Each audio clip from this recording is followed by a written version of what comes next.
사람이 간혹 초인적인 힘이 나올 때가 있죠. 평상시 자기의 힘보다 더 큰 힘이 나올 때가 있습니다. 그게 육체적인 힘이든 정신적인 힘이든 어떤 재능이든지 간에. 어느 때 그런 힘이 나오느냐, 대부분은 어떤 간절함이 있을 때, 긴박함이 있을 때, 자기도 모르는 힘이 나올 때가 있죠. 자신의 한계를 뛰어넘는 힘은 간절함에 있는 거죠. 그래서 그런 말도 있잖아요. 지성이면 감천이다. 뭐 그런 말도 있잖아요. 사람이 살면서 극복하기 힘든 것, 힘든 순간, 여러분 무엇이 있을까요? 다양한 것들이 있을 수 있지만 의외로 우리가 극복하기 정말 힘든 것은 자존심이라는 겁니다. 이 자존심은 참 쉬운 문제가 아니죠. 아무리 순해 보이는 사람도 자존심은 있습니다. 그래서 지렁이도 밟으면 꿈틀거린다 그렇죠. 저 사람 평상시에 그런 거 없는 것 같았는데 한 번, 두 번, 세 번 겪다 보면 그 사람도 자존심이 나올 때가 있죠. 그러나 그 자존심이라는 것도 어느 때까지 지키려고 애를 쓰는 거지 어느 한계에 부딪히면 버려야 할 때가 있습니다. 여러분, 자존심을 지키실래요? 목숨을 지키실래요? 내가 자존심 세우면 죽을 수밖에 없어요. 그러나 자존심을 버리고 살려주세요. 그러면 살 수가 있어요. 그러면 여러분 어떻게 하시겠어요? 지금 살아야지 그 자존심이 중요합니까? 일단은 살고 봐야 되지 않겠어요? 그래서 목숨이 위태로운 상황이 되면 사람이 자존심이고 뭐고 이제 없어지는 거죠. 그러나 그 중에는 자존심을 지키기 위해서 죽음을 선택하는 사람들도 있습니다. 내 자존심이 짓밟히는 것을 견디지 못해서 죽음을 선택하는 사람들도 있죠. 만약에 내 자존심을 지키기 위해서 난 목숨까지 또 버린다. 그런 사람이라고 해봐요. 그러면 자존심을 지킬 것인가? 자기 목숨 말고 자기 자녀의 목숨을 지킬 것인가? 그래? 네 그 자존심 내세워? 그럼 네가 아니라 네 아들이 죽는다. 네 딸이 죽는다. 그럼 어떻게 되겠어요? 그건 정말 어려운 순간이죠. 그러면 제발 좀 살려주십시오 하고 무릎 꿇지 않겠어요? 그게 참 쉬운 일이 아닌 거죠. 오늘 본문에 나오는 여인은요, 자기 자녀를 위해서 자존심을 철저히 버리고 있습니다. 자녀를 살리고자 하는 간절함이 자신의 자존심을 뛰어넘는 거죠. 예수님께서는 이 여인을 개에 비유했습니다. 27절에요. 자녀로 먼저 배불리 먹게 할지니 자녀의 떡을 취하여 개들에게 던짐이 마땅치 아니하니라. 이 여인을 개에 비유를 하고 있어요. 여러분이 이 여인이었다면 어떻게 하셨겠습니까? 내 자녀를 좀 살려주십시오 하고 왔더니 제가 좀 그런 능력이 있다고 가정하고요. 제가 병을 고칠 수 있는 능력이 있어요. 여러분의 자녀가 병이 걸렸어요. 그래도 저한테 와가지고 목사님 제 자녀를 살려주십시오. 그랬더니 제가 개들한테 그런 능력 씁니까? 제가 이렇게 이야기를 했어요. 그럼 여러분 뭐라고 하시겠어요? 그럼에도 불구하고 살려주십시오 그러겠습니까? 나 진짜 더러워서 그러겠어요. 어디 가서 이제 사람들 만나서 뭐라고 그러겠어요? 진짜 자기가 좀 능력 좀 있다고 나한테 개라고 그러더라고. 사람이 그럴 수가 있냐고. 여러분 그러지 않겠어요? 그런데 이 여인은 정말로 겸손한 대답을 합니다. 주여 올소이다마는 상 아래 개들도 아이들이 먹던 부스러기를 먹나이다. 자기 자신을 뭐라고 비유한가요? 상 아래 개. 자기를 상 아래에 있는 개라는 거예요. 그 다음에 뭐라도 달라는 거예요? 아이들이 먹던 부스러기. 왕이 먹던 부스러기, 주인이 먹던 부스러기도 아니고 아이들이 먹던, 코올리게 아이들이 먹던 그 부스러기라도 나에게 좀 주십시오. 그렇게 요구한 거예요. 참으로 겸손한 대답이죠. 이 여인의 이 대답은 간절함에서 나온 거죠. 예수님은 내 딸을 고칠 수 있다는 간절함. 그리고 그 간절함이란 어디에서 나와요? 믿음에서 나온 거예요. 예수님만이 내 딸을 고칠 수 있다.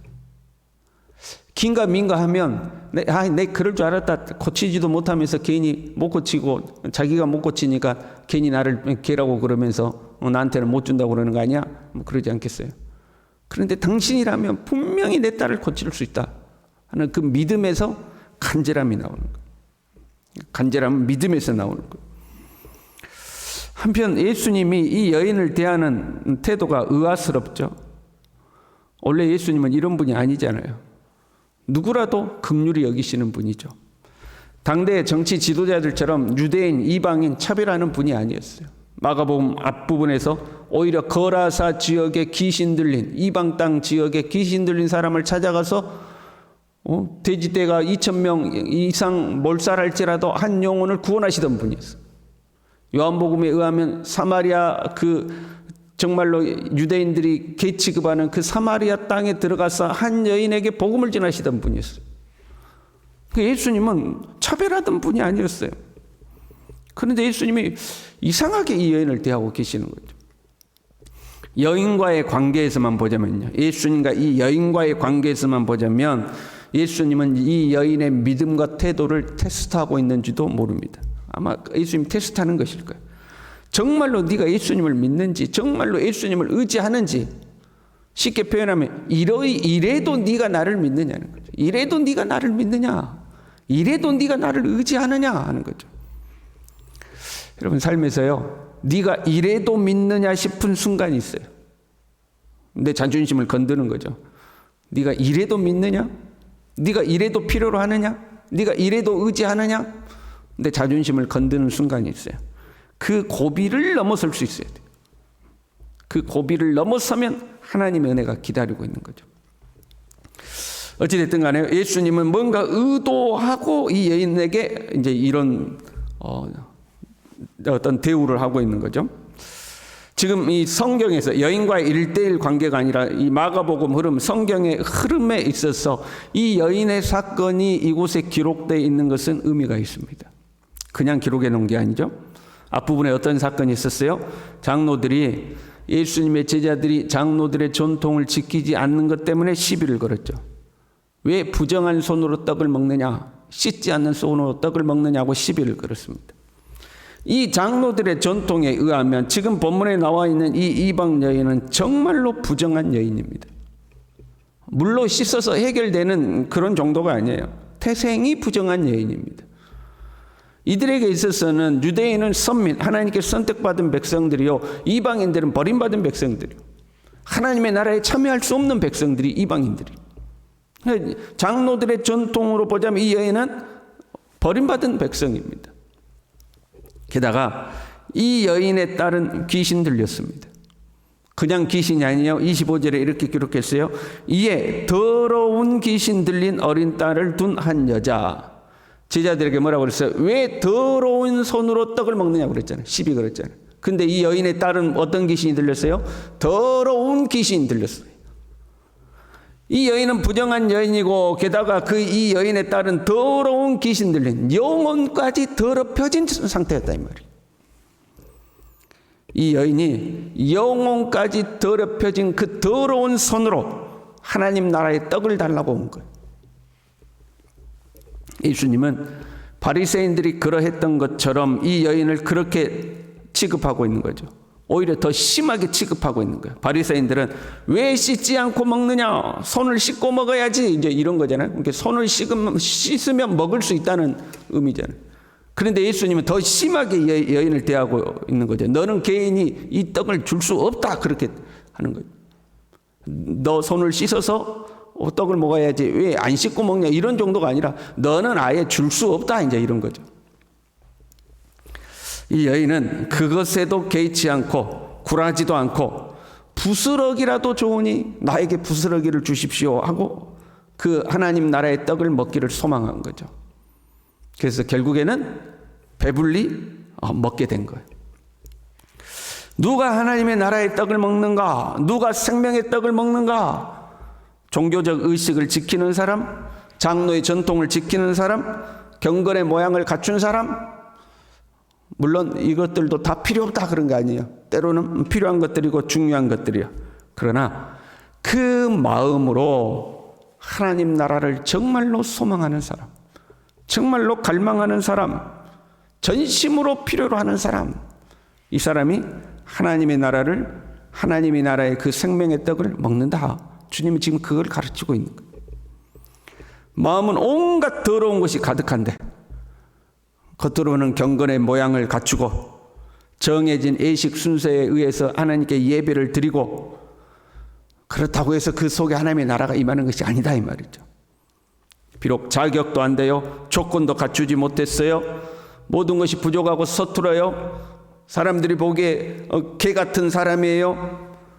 그러나 그 마음이 하나님의 나라를 사모하는 사람.